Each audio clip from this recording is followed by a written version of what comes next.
अगदी AB form उद्याशिवाय द्यायचेच नाही असं जवळपास ठरवून टाकलेलं आहे. उमेदवार अजून जाहीर झालेल्या नाहीयेत. बंडखोरी टाळण्यासाठी शेवटपर्यंत प्रयत्न. नाही, कविताजी नमस्कार. हं, विषय असा आहे की पक्षीय राजकारणामध्ये जेव्हा आघाड्या होतात, हं, त्या आघाड्यामध्ये काम करत असताना अशा काही जागा कॉमन निघतात की हं. ज्याच्यामध्ये दोघांनाही हवं असतं. दोन्ही पक्ष तयारी केलेली असते आणि कुठल्यातरी एका पक्षावर, एका पक्षाच्या कार्यकर्त्यावर अन्याय होत असतो.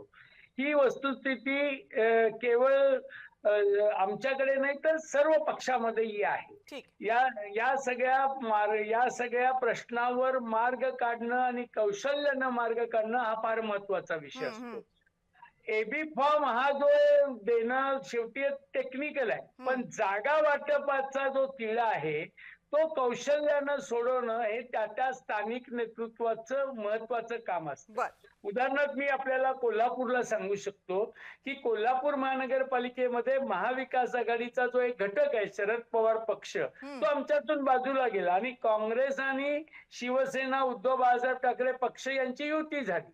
आता तिथे असा प्रश्न निर्माण झाला की उद्धव ठाकरे साहेबांच्या आमच्या पक्षाचे 3 कार्यकर्ते, हं, काँग्रेसचे 4 कार्यकर्ते आणि आमच्या शरद पवारांचे 8 कार्यकर्ते ते एकमेकाला क्रॉस करत होते. हं, तर ते जर आम्ही क्रॉस केलेले कार्यकर्ते एक पक्ष बाहेर नाही पडला असता तर बंडखोरी झाली असती आणि हं, हं. दुसऱ्या पक्षात गेले असते. हां. त्यापेक्षा त्यांचं त्यांना स्वतंत्र लढू द्या म्हणून ते बाहेर पडले.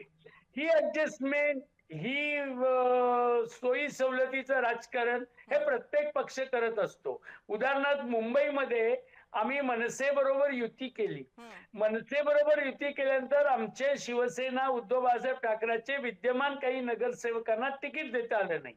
ते आज कळल्यावर त्यातले 2-4 लोक काँग्रेसमध्ये पण गेले. हं.